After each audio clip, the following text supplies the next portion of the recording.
한 목소리로 읽겠습니다. 시작. 내가 율법이나 선지자를 폐하러 온 줄 생각하지 말라. 폐하러 온 것이 아니요 완전하게 하려 함이라. 아멘.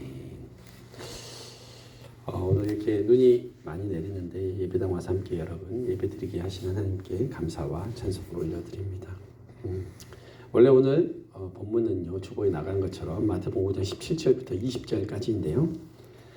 눈도 많이 와서 사람도 적기도 하고 또 설명해드릴 내용들이 좀 많은 것 같아서 제가 끊어서 이 말씀 좀 나눠보도록 하겠습니다. 그래서 한 절 한 절씩 말씀을 좀 선포하려고 합니다. 오늘 그 첫 번째 시간입니다. 먼저 예수님은요 마태복음 5장에서 팔복에 대해서 먼저 말씀하셨고 그 다음에 신앙인들의 전체성에 대해서 너희는 세상의 소금이다, 세상의 빛이다 라고 말씀해 주셨었습니다. 오늘 본문에서는요 우리 본문을 보면 뭐라고 하셨냐면 땡땡땡 하고 생각하지 말라라고 말씀하셨어요. 그 얘기는 뭐예요? 사람들이 뭔가를 잘못 생각하고 있다는 것이죠. 그죠? 그렇게 생각하지 말라 이렇게 이야기하셨잖아요. 그죠? 그렇게 생각하지 말라. 오해하고 있는 부분이 있으니까 그렇게 하지 말라라면서 설명을 좀 해주시고 있는 본문이라고 보시면 될 것 같습니다. 그들의 오해는 어떤 거였냐면 예수님께서 구약의 율법이나 선지자를 폐하러 온 줄로 생각을 했던 것 같습니다. 그러니까 예수님께서 그렇게 생각하지 말아라 라고 얘기하신 거죠. 왜냐하면요 예수님이 계속적으로 공생의 사역을 하시면서 누구랑 부딪혔습니까? 바리새인, 서기관, 율법학자들하고 계속 부딪힌 거예요. 왜냐하면 그들이 말하는 것과 하나님이 원래 그들에게 전하기를 원하셨던 그 말씀 사이에 뭐가 있어요? 충돌이 있다는 거죠. 충돌이 있다는 거예요. 그러니까 뭐예요? 어떻게 생각하냐면 예수님은 설교하실 때마다 말씀을 전하실 때마다 부딪히는 거예요. 그죠? 그러니까 사람들이 오해를 하는 거죠. 예수님이 모세의 율법을 폐하러 오셨나? 라고 생각할 수 있을까요? 없을까요?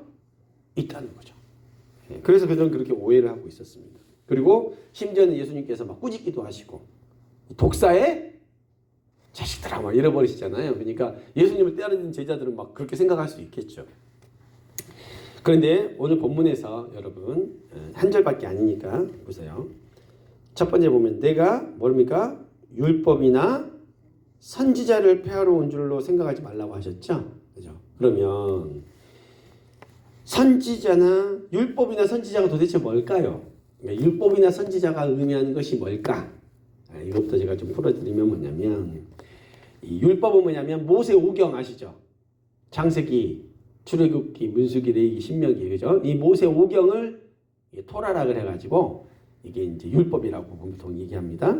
그리고 그 뒤에 또 뭐라고 나옵니까? 선지자라고 하죠. 선지자. 선지자. 이 선지자는 뭐냐면 선지자 사람들을 의미하는 게 아니에요. 뭐냐면 히브리어로 네비임이라고 하는데 선지자들이 말씀한 선지서를 의미하는 거예요. 뭐 예레미야서 그죠? 예레미야 뭐 에가 뭐 이런 거 있잖아요. 그런 선지자들이 쓴 선지서들이 있잖아요. 그것을 의미하는 거예요. 그 얘기는 뭐냐면 구약의 토라 율법과 또 선지서들을 합하면 뭐예요? 구약의 율법 전체를 의미하는 거예요. 그러면 이 말을 다시 한번 풀어주면 뭐냐면 내가 구약 성경을 폐하러 온 줄로 생각하지 말라 그 얘기예요. 예수님 왜냐하면 사람들이 그렇게 오해를 할 수밖에 없으니까 그렇게 얘기를 하신 거죠. 자 그러면 폐하러 온 것이 아니라 뭐하러 왔답니까? 뭐라고 오셨다고 그랬어요? 완성하러 오셨다고 그랬죠. 그죠?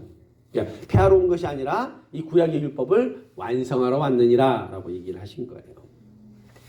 여러분 실제로 이 마태복음 5장 20절 이후에 보면 이제 오늘 원래는 20절까지 보게 됐죠. 20절까지 보고 나면 21절부터 5장 21절부터 무슨 말씀이 쭉 나오냐면 7절까지 계속 나와요.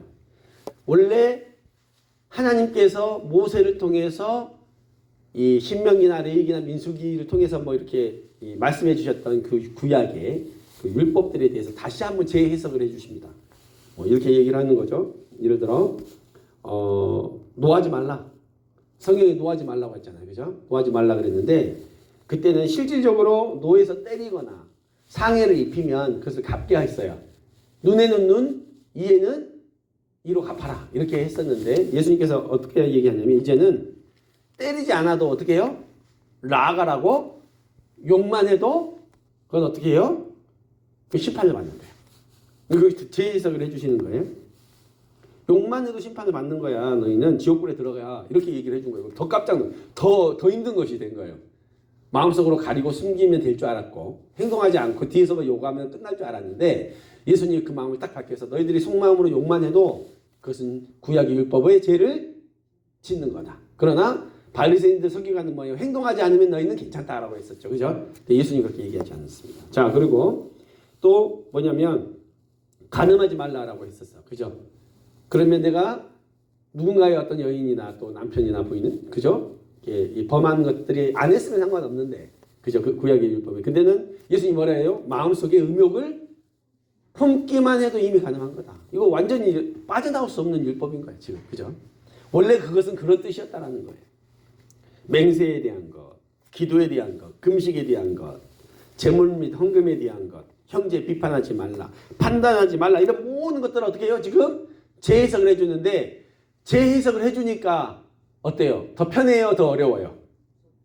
더 어려워. 이거는 도저히 지킬 수가 없어. 이거는 사람이 지킬 수가 있는 것이 아니에요. 그 바리새인과 서기관들은 그냥 행동만 안 하면 괜찮다 그랬는데 지금 예수님은 뭐예요? 네 마음속에 있는 것까지도 그러면 죄라는 거예요. 도저히 빠져나올 수가 없는. 그러니까 뭐냐면 사람들이 와 이건 뭐야? 구약이 이거 완전히 구약의 율법 폐하러 오신 건가? 새롭게 몰라 하려고 하신 건가? 이렇게 생각할 수밖에 없었다는 것이죠. 근데 여기서 폐한다는 말의 의미는 우리가 좀 약간 그 당시의 문화를 좀 보면 좀 이해를 할 수 있는데 뭐냐면 이렇게 구약을 폐한다 이런 말이 그냥 나온 말이 아닙니다. 어떤 말이냐면 히브리인들의 전통 관습에 이런 게 있대요. 고대든 현대든 마찬가지인데 이스라엘 백성들은 각 가는 곳마다 시나고그라 그래서 회당을 지어요. 그리고 우리처럼 우리는 예배당을 짓는단 말이에요. 그래서 이게 안식일날 모여가지고 토라를 읽고 또 같이 이렇게 토론도 하고 또 설명도 하고 막 그런 시간들을 가져요. 그런데 매 안식일마다 토라를 낭독하는 낭독자가 있는데 낭독을 하고 나면 낭독이 끝나고 나면 랍비 선생님이 나와가지고 적절하게 그 본문에 대해서 해석을 해줍니다. 그런데 앞에서 해석했던 사람이 기존의 해석하고 좀 어긋나고 새로운 것들을 이렇게 얘기하잖아요. 그러면 앉아있던 사람들이 소리를 지른답니다. 뭐라고 지르냐면 당신은 지금 토라를 폐하고 있는 것이오 이렇게 얘기를 한대요. 이 앉아있는 청중이. 그러면 이 해석하던 사람이 뭐라고 이렇게 대답을 하면서 외친대요. 나는 지금 토라를 폐하고 있는 것이 아니라 완성하고 있는 것이요 이렇게 얘기를 한대요. 그러니까 더 완벽한 해석으로 그죠? 얘기하는 것이요 이렇게 하는 거예요. 폐하는 것이 아니다. 완성시키려고 하는 것이다 라고 이렇게 한다요. 그게 이제 이 유대인들의 이제 문화라는데 토라는 늘 새로운 해석이 필요했어요. 왜냐하면 다 알 수가 없으니까. 그런데 새로운 해석이 등장할 때마다 이렇게 이전 해석을 무너뜨리는 것을 이해하는 것을 이제 폐하는 것으로 얘기했다는 것이죠. 그래서 예수님께서 오늘도 이렇게 얘기하신 거예요. 오해하고 있는 사람들에게 나는 뭐다? 폐하러 온 것이 아니다. 어떻게 했다? 완성하려고 하는 것이다. 왜냐하면 너희가 제대로 모르고 있으니까 어떻게 한다? 제대로 된 해석을 해주려고 하는 것이다 라고 하는 것인데 여러분 생각해 보시면 뭐예요? 성경은 누가 썼어요? 하나님이 모세와 여러 한 40명 정도 되는 1000몇백 년 통해 한 40명 되는 사람들 통해서 성령의 감동하심으로 하나님이 직접 그들을 지시해서 성경을 쓰게 만들었단 말이에요. 그럼 성경의 저자는 누구예요? 하나님이죠. 성부, 성자, 성령. 그죠? 그럼 예수님이 지금 이거를 내가 설명한다는 얘기는 뭐예요? 책으로 말하면 저자, 직각이잖아요. 지금 사람들은 해석을 하는 거고 지금 그 글을 쓰고 그 의미를 왜 했는지 아시는 분이 지금 설명을 해준다는 거죠. 그죠? 그러니까 폐하러 온 것이 아니라 어떻게 다 완성하고 완벽하게 이해하기 위해서 이 말씀의 정말로 원뜻이 뭔지를 내가 너희에게 설명하겠다 라고 하시는 것이죠. 이해되시죠 이제? 그래서 이렇게 말씀을 하신 거예요. 예수님은 토라직 율법을 폐하러 오신 분이 아니라 어떻게 완성하고 완전케 하려 오신 것입니다. 설명만으로 완전케 하신 게 아니에요. 이 뒤에 이제 설명하다 보면 그 율법의 요구를 이제 완성하신 예수 그리스도에 대해서 이제 제가 말씀을 좀 나눌 건데요. 여러분, 오늘 제가 이 예수님께서 이 완벽하게 이 구약의 어떤 그 율법의 요구들을 어떻게 완성해 가시고 또 이루어 가셨는지에 대해 설명하면 너무 길어지니까 제가 짧게 말씀을 좀 나누고 오늘은 마무리하도록 할게요. 제가 한 가지 질문을 한번 해보겠습니다. 예수님이요, 구약에서 원하는 모든 율법의 요구를 다 지키셨을까요? 네? 못 지켰어요. 그렇지. 여러분, 구약의 율법의 요구가 얼마나 엄하면 토라에서만 요구하는 계명 613가지를 지키라고 해요. 살면서 그 당시 여러분들은 뭐냐면 다 여성들 월마다 월경도 하시잖아요. 그거 나면 또 그 정결 예식도 다 해야 돼요. 그러니까 너무 복잡해요. 그냥 사는 것 자체가 완전히 빡세. 너무너무 힘들어요. 근데 그 613가지 플러스에 또 유대인들은 뭐냐면 실질적으로 그 계명에 따른 실행 법칙을 해갖고 수천 가지를 만들어놨어. 그러니까 막 맨날 금식해야 되지, 맨날 제사 드려야 되지, 너무너무 힘든 거예요. 근데 예수님이 30세의 인생을 사셨는데 그걸 다 지키면서 살았을까요? 지킬 수 없어요. 그거는 지킬 수 없어요. 지킬 수 없다는 거예요. 숨이 차서 막 막혀서 죽죠. 그러나 예수님은 죄는 없으셨고 삶 속에서 그가 지키기를 원하는 어떤 하나님의 요구들을 율법을 지키려고 노력을 하셨겠죠. 그죠? 근데 그 613가지 다 해봤다 이렇게 말씀할 수는 없는 거죠. 그러니까 그 누구도 인간은 그 토라의 율법을 완벽하게 준수할 수 있는 사람이 있다 없다? 심지어 누구? 예수님조차도 지킬 수가 없었다는 거예요. 그거는 안 된다는 거예요. 그 얘기는 뭐냐면 구약의 율법으로는 구원의 완성이 이룰 수 있다 없다? 완벽하게 이룰 수 없다라는 것을 확실하게 알려주시는 거예요. 네, 그러니까 안 된다는 거 안 된다는 거예요. 근데 바리새인과 서기관들은 뭐라고 해요? 그걸 지켜야 구원받는다 그러고 못 지키면 정죄하고, 그죠? 막 회개하라 그러고 막 그러잖아요. 근데 그래갖고 된다 안 된다? 그래갖고 되는 것이 아니다. 그 얘기를 딱 해주시는 거예요. 근데 그것을 너무나 확실하게 얘기해 주신 게 뭐냐면 뭐 예를 들어 뭐 금식 40일 하라고 했는데 너희들 50일 하면 좀 더 나아. 아니면 30일까지는 이게 아니고 뭐예요? 더 어려운 걸 해본 거예요. 간음? 야, 네 마음속에 품어도 이미 간음이야 이래버리니까 할 말이 있어요 없어요? 아무도 없는 거예요. 우리 남자들 알지만 예쁜 여자 지나가면 눈이 돌아가요 안 돌아가요? 이게 자연스럽게 돌아간다고요 여러분. 이거 어쩔 수가 없어요. 뭐 스마트폰 보다 보면은 갑자기 뭐가 튀어나와. 그거 막 그죠? 제가 봤다는 건 아닙니다 여러분. 그런데 여러분 그렇게 우리가 그 요구들을 지킬 수 있다 없다? 안 돼. 아예 불가능하다는 것을 예수님이 확실히 알려주시는 거예요. 확실히 알려주신 것이다. 여러분, 그런 예수님, 죄도 없으신 예수님, 어떻게든 율법의 요구를 다 완성하기 위해서 사셨던 예수님도 결국 어떻게 되셨어요? 신성, 모독죄로 어디 달렸어요? 십자가에 달려서 저주받은 사람들이나 죽는 십자가에 달려서 죽으셨잖아요. 그러니까 율법의 요구를 완성해서 된다 안 된다? 안 된다는 거야. 절대 안 된다. 율법을 다 지키고 잘 지키고 죄가 없는 의인이라도 죽음을 당하는 것이에요. 이 얘기는 뭐냐면 구약의 율법을 인간적으로 잘 지켜서 완성되는 것이 아니라는 의미죠. 불가능하다는 거예요. 예수님도 율법을 다 지키시다가 십자가에 달려 죽으셨는데 누가 지켜요? 아무도 못 지키는 거예요. 아무도 못 지켜. 여러분, 아담이 실패했어요. 그죠? 아담은 실패했어요. 하나님의 명령을 계명을 지키지 못했어요. 선악과를 따먹지 말라고 이제 따먹어 버렸잖아요. 그죠? 그런데 예수님은요. 죄가 없으셨어요.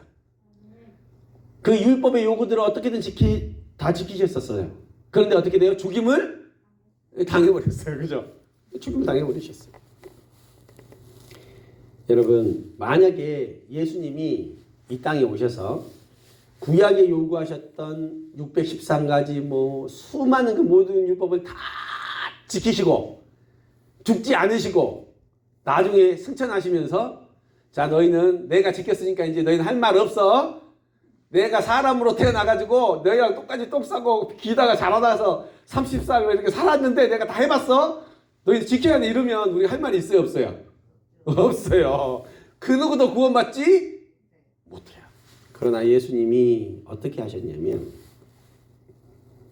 그분이 십자가에 달려 죽으시고 성령으로 말미암아 부활을 하셨어요. 그 얘기는 뭐냐면 자 구약시대에 있던 율법으로는 구원받을 수 없고 이 구약의 율법이 불완전하다는 것을 확실히 알려주신 거예요. 자 그럼 이제 불확실하다는 것이 하나님 편에서 확실해졌어. 그죠? 왜냐면 다 죄인이 못 지키는데 의인이 와서 못 지켜버렸죠 지금. 그러면 이 얘기는 뭐예요? 새로운 법이 필요하다는 얘기야? 필요하지 않다는 얘기예요? 필요하다는 것을 확실히 알려준 거예요. 그 율법의 모든 요구를 다 완성하시고 십자가에 죽으심으로 말미암아 이제는 구약의 법으로는 안 됩니다. 새로운 생명과 성령의 법이 필요합니다. 그래야 구원을 받습니다. 그것을 딱 알려주신 거예요. 그래서 이제는 옛날에는 행위로 구원받았는데 이때는 뭐예요? 행위가 아니고 믿음으로. 옛날에는 죄가 뭐냐면 그 행위를 못하면 죄였어요. 그죠? 율법의 요구를 못 지키면 죄야. 근데 이제 신약시대는 뭐예요? 율법을 못 지키는 건 어쩔 수 없어. 이거 누구나 다 마찬가지잖아요. 근데 자, 내가 죄인이라는 것, 내 능력으로는 그 하나님의 요구를 지킬 수 없는 사람이라는 걸 인정하고 내가 죄인임을 회개하고 나의 죄를 위해서 예수님이 십자가에 죽으시고 부활하셨다는 것을 딱 믿잖아요. 그러면 너는 의인이야. 해결됐어. 넌 613가지 지키지 않아도 돼.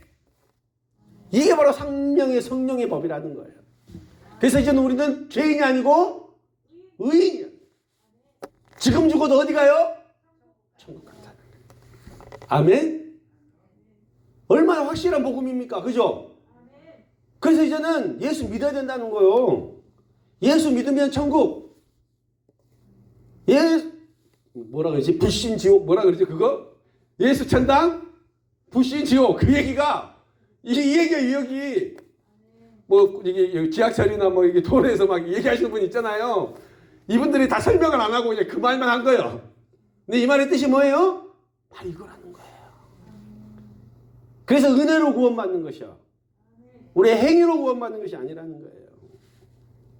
그래서 로마서 7장 6절에 이렇게 말씀해요. 이제는 우리가 얽매이던 것에 대해서 죽었으므로 율법에서 벗어났으니 이러므로 우리가 영의 새로운 것으로 섬길 것이요 율법 조문의 묵은 것으로 아니할지니라. 영의 새로운 것, 생명의 성령의 법이 있다는 거예요. 내가 죄인으로 살다가 십자가와 함께 죽었고 내가 십자가와 함께 부활하면 내 안에 누가 살아요? 이제 성령이 살아서 나를 지배해 가는 거예요. 나를 이끌어가는 거예요. 그리고 내가 그 하나님 앞에 순종하게 해서 살면 이제 의를 이루어가는 삶인 거예요. 이제 더 이상 죄인이 아니라는 거예요. 그래서 사도 바울은 율법과 선지서가 아닌 새로운 법, 성령의 법이 제정되었음을 막 알려주는 거예요. 그것은 예수 그리스도가 이루신 것이지 우리가 이룬 것이 아니에요. 그래서 그 누구도 하나님 앞에서 의롭다 할 사람이 하나라도 있다 없다? 없다. 우린 다 죄인이다. 다 불가능한 사람이다. 그래서 예수님이 율법을 폐하러 온 것이 아니라 뭐예요? 완성하러 왔고 그 완성하신 다음에 새로운 법을 주셨다는 거예요. 생명의 성령의 법을 우리한테 주셨다는 거예요. 그래서 우리가 도저히 이룰 수 없으니까 새로운 길을 열어주신 것이라는 겁니다. 로마서 8장 1절에서 4절 제가 읽어드립니다. 그러므로 이제는 그리스도 예수 안에 있는 자들에게 결코 정죄함이 없나니 이는 그리스도 예수 안에 있는 생명의 성령의 법이 죄와 사망의 법에서 너를 해방하였습니다. 율법이 육신으로 말미암아 연약하여 할 수 없는 것을 하나님은 하시나니 곧 죄로 말미암아 자기 아들을 죄 있는 육신의 모양으로 보내어 육신의 죄를 정하사 육신을 따르지 않고 영을 따라 행하는 우리에게 율법의 요구가 이루어지게 하려 하심이니라. 여러분들 안에 있는 성령을 따르는 사람이 되면 하나님의 율법의 요구를 이루는 사람이 된답니다. 그래서 사도 바울은 나는 날마다 죽노라라고 했던 거예요. 근데 날마다 죽는다는 얘기는 뭐예요? 내가 돌아보니 날마다 살아있더라는 거예요. 내가 죽은 줄 알았는지 다음날 보니까 오늘도 내가 살아있어. 그럼 어떻게, 그러면 오늘도 죽고, 내일도 죽고 살고, 그죠? 이게 이제 믿음으로 말미암아 성화되어 가는 과정이고, 하나님 앞에 나아가는 거예요. 이것이 성령이 우리 안에서 일하시면서 율법의 요구들을 완성해 나가시는 것이라는 것을 여러분 믿으시기 바랍니다. 그래서 예수와 함께 십자가에 죽고 성령으로 부활하셔서 이제는 성령님이 내 안에서 주인이 되시고 나를 이끌어 가시는 인생, 그것이 됐을 때 천국은 확실하게 여러분들한테 주어지는 것입니다. 더 이상 저주가, 더 이상 죄가 여러분들을 흔들지 못합니다. 믿는 자는 죄를 용서받고 천국 가는 것이 확실해진다는 것입니다. 여러분, 오직 너희 안에 계신 성령으로 말미암아 사시는 여러분 되시기를 축복합니다. 그래서 그 율법의 요구들을 성령으로 말미암아 완성시키신, 그리고 정말로 내가 도저히 하나님의 의를 이룰 수 없는 존재였는데 나 같은 죄인을 예수님이 구원해 주시고 사랑하신 그 은혜로 말미암아 우리가 살았으므로 세상에 나가서 전해야죠. 예수, 천국, 불신, 지옥, 12월 25일 날 와 오셔라. 와서 들어라. 그죠? 그럴 때 놀라운 하나님의 역사와 은혜가 있을 것을 예수님의 이름으로 축원합니다. 기도하시겠습니다.